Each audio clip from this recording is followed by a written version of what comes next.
اتنی سخت حسد پر اتنی سخت سزا کیوں ہے؟ حسد کی سزا یہ ہے کہ پچھلی نیکیاں جلا کر خاک کر دی جاتی ہیں. حسد کی سزا یہ ہے پچھلی نیکیاں جلا کر خاک کر دی جاتی ہیں. حسد کی سزا ہے پچھلی نیکیاں جلا کر خاک کر دی جاتی ہیں. مزید نیکیوں کی آمد کا راستہ بند کر دیا جاتا ہے. میری بات دھیان سے سننا. خیر کی آمد کا راستہ بند کر دیا جاتا ہے، پچھلی نیکیاں راکھ کر دی جاتی ہیں. یہ میں دونوں باتیں حدیث کی روشنی میں عرض کر رہا. اس کو غور کرنا پڑے گا.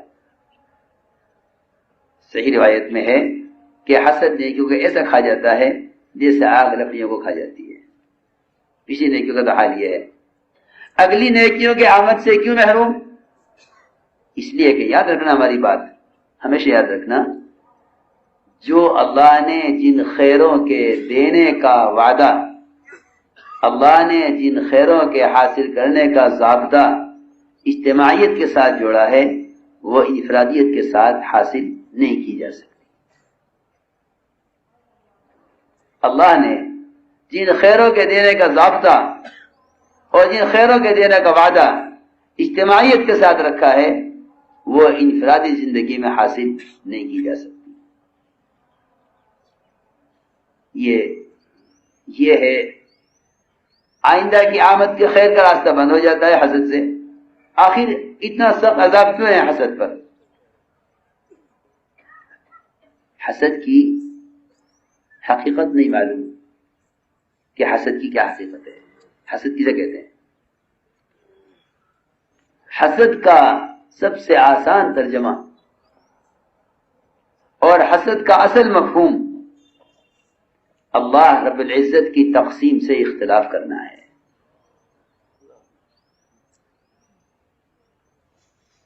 یہ ہے اصل بات. اللہ رب العزت کی تقسیم سے اختلاف کرنا ہے. میں عرض کرتا ہوں، ایک بیٹا اگر اپنے باپ کی تقسیم سے اتفاق نہیں کرتا تو گھر چھوڑ کر نکل جاتا ہے. چھوٹی سی مثال ہے. ایک گھر، بیٹے کو باپ کی تقسیم سے اتفاق نہیں ہے. ایک باپ کی غلط تقسیم سے اگر بیٹا اختلاف کرتا ہے تو وہ باغی ہو جاتا ہے. آپ اندازہ کریں، اگر کوئی اللہ کی تقسیم سے اختلاف کرے تو کہاں جائے گا؟ اصل بات یہ ہے، حسد کرنا اللہ کی تقسیم سے براہ راست اختلاف کرنا ہے.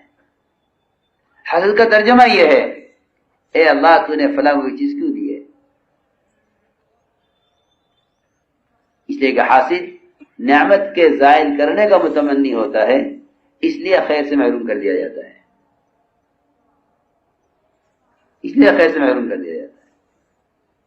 کیونکہ وہ نعمت کے زائل کرنے کی تمنا رکھتا ہے. اور عجیب بات حدیث میں فرمایا ہے کہ لا حسد الا فی اثنتین، حسد کی اگر گنجائش ہوتی کہیں تو دو چیزیں واقعی قابل حسد قابل رکش تھی، ایک مال، دوسرے علم. اور آپ دیکھیں گے اس وقت آپ دیکھیں گے پوری دنیا میں صرف یہی دو وجہ ملیں گی حسد کی. دنیا داروں میں حسد مال کی وجہ سے ہے، دینداروں میں حسد علم کی وجہ سے ہے. عجیب بات ہے. پوری دنیا میں پھر کر دیکھ لیجئے، دنیا داروں میں حسد ملے گا دنیا کی وجہ سے، دین والوں میں حسد ملے گا علم کی وجہ سے. اس لیے صحابہ کرام کی ایک بڑی صفت یہ تھی صحابہ کرام کی کہ وہ اپنے سے چھوٹوں کو بھی اگر آگے بڑھتے دیکھتے تو چاہتے تھے ان کے ساتھ لگ جاؤ، اس وقت اللہ ان سے کام لے رہا ہے، اللہ ہم سے بھی کام لے لے. یہ آپ کو صحابہ کی زندگی میں یہ چیز عام طور پر ملے گی. سینئر کون، جونیئر کون، آپ اگر غور کریں گے صحابہ کی سیرت پر آپ کو چیز نہیں ملے گی، نہیں ملے گی، یہ چیز نہیں ملے گی۔ ایک ایسے سب ایسے اجتماعی کام میں مشغول ہیں کہ وہاں تقسیم کاری نہیں ہے، کس کے کرنے کا کیا کام ہے، کسی کرنے کا کیا کام ہے، کون کس درجے کا ہے، کون کس درجے کا ہے۔ آپ دیکھیں صحابہ کی زندگی میں اور صحابہ کی سیرت میں خود حضور اکرم صلی اللہ علیہ وسلم ایسے شامل ہے صحابہ کے ساتھ کہ تقسیم کار نہیں ملے گی۔ تقسیم کار کا مطلب یہ ہے آپ کے کرنے کا یہ کام ہے، آپ کے کرنے کا یہ کام ہے۔ ابو بکر عمر رضی اللہ عنہما اپنے اپنے دور خلافت میں ایک ایسی اپاہج گڑیا کا پاخانہ صاف کر کے اور کپڑے دھو کر آتے تھے کہ طلحہ رضی اللہ تعالیٰ عنہ اس ٹوہ میں لگے کہ یہ رات کو عمر اجنبی گھر میں کیوں جاتے ہیں؟ پتہ چلا نہیں، آج سے نہیں، سالہ سال سے آ رہے ہیں۔ ان سے پہلے ابو بکر رضی اللہ تعالیٰ عنہ، یہ بات نہیں تھی کس کے کرنے کا کیا کام ہے۔ ایک ایسا مجموعہ تھا کہ جہاں مسجد نبوی کی تعمیر میں صحابہ پتھر اٹھا رہے تھے، پتھر اٹھانے میں آپ اندازہ نہیں کر سکتے تھے کہ پتھر اٹھانے والا کوئی صحابی ہے یا خود نبی کریم صلی اللہ علیہ وسلم ہے۔ تقسیم کار نہیں تھی، درجات نہیں تھے۔ اللہ کی یہاں تو بڑے اونچے درجے ہیں، آپ سید الانبیاء ہیں، امام الانبیاء ہیں، لیکن اس میدان میں ایسے رہتے تھے کہ اجنبی آدمیوں کا آ کر پوچھنا پڑتا تھا ایکم محمد، ایکم عبد المطلب، تم میں محمد کون سے ہیں؟ آپ اپنا تعارف خود کراتے تھے، یہ بھی نہیں کہ نوابوں کی طرح دوسرا آدمی تعارف کرائے، تعارف خود کراتے تھے، ہاں میں ہوں عبد المطلب میں ہوں۔ تقسیم کار نہیں تھی۔ تقسیم کار سے حسد بھی پیدا ہوتا ہے،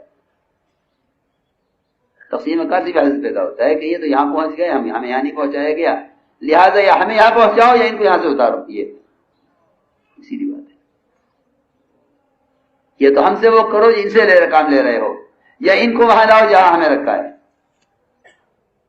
سارے اجتماعیت کے ٹوٹنے اور اختلاف کا اصل سبب یہ ہے۔ جی ہاں، آپ کو صحابہ کی زندگی میں یہ چیز نہیں ملے گی، صحابہ کی زندگی میں چیز نہیں ملے گی، بلکہ بڑے چھوٹوں سے استفادہ کرتے تھے۔ ابو بکر عمر رضی اللہ عنہما اس امت کا سب سے بہترین، بلکہ ابو بکر صدیق رضی اللہ تعالیٰ عنہ کی صحبت تو ایسی صحبت ہے کہ اس کا انکار کفر ہے، اس کا انکار کفر ہے۔ قرآن کی آیت کا انکار ہے، ابو بکر صدیق کی صحبت کا انکار کرنا۔ باقی صحابہ کی صحبت کا انکار کر دیا تو فاسق تو ہے ہی، لیکن ابو بکر صدیق رضی اللہ عنہ کا وہ مقام ہے کہ اگر ان کی صحبت کا انکار کر رہا ہے تو قرآن کا انکار کر رہا ہے، سیدھی بات ہے۔ اس درجے کے آدمی ہیں، دونوں بیت اللہ سے طواف کر کے نکلے، باہر نکلے تو دیکھا کہ ایک نوجوان اپنی پیٹھ پر اپنی ماں کو لے کر طواف کے لیے جا رہا ہے۔ دونوں نے کہا ایک دوسرے سے چلو اس کے پیچھے پیچھے، اس ماں کو طواف کرانے پر جو اللہ کی رحمت خاصہ متوجہ ہوگی اس کی طرف، اس سے ہمیں کوئی فائدہ ہو جائے گا۔ ہمارا درجہ کیا ہے، اس کا درجہ کیا، ہماری دعائیں کہاں، اس کی دعا کہاں۔ واپس آئے دونوں، چلتے رہے اس کے پیچھے پیچھے، چلتے چلتے حضرت عمر نے کہا اس نوجوان سے کہ عمر کی مغفرت کے لیے دعا کر دے، عمر کی مغفرت کے لیے دعا کر دے۔ اس نے اپنی ماں کے لیے اپنی دعا کرتے کرتے کہا عمر فاغفر لہ یا غفار، اے اللہ عمر کے بھی گناہ بخش دے۔ جی ہاں، یہ میں نے ایک مثال دی ہے کہ چھوٹوں سے خیر لینے کے متلاشی، چھوٹوں سے خیر لینے کی تلاش میں کہ اس پر اللہ کی رحمت متوجہ ہوگی۔ اسی طرح جو تقاضے دیے جاتے تھے آپ کی طرف سے، ان تقاضوں پر صاحب اپنے آپ کو پیش کرتے تھے۔ آپ نے یمنی تلوار نکالی، فرمایا اس تلوار کو کون لے گا؟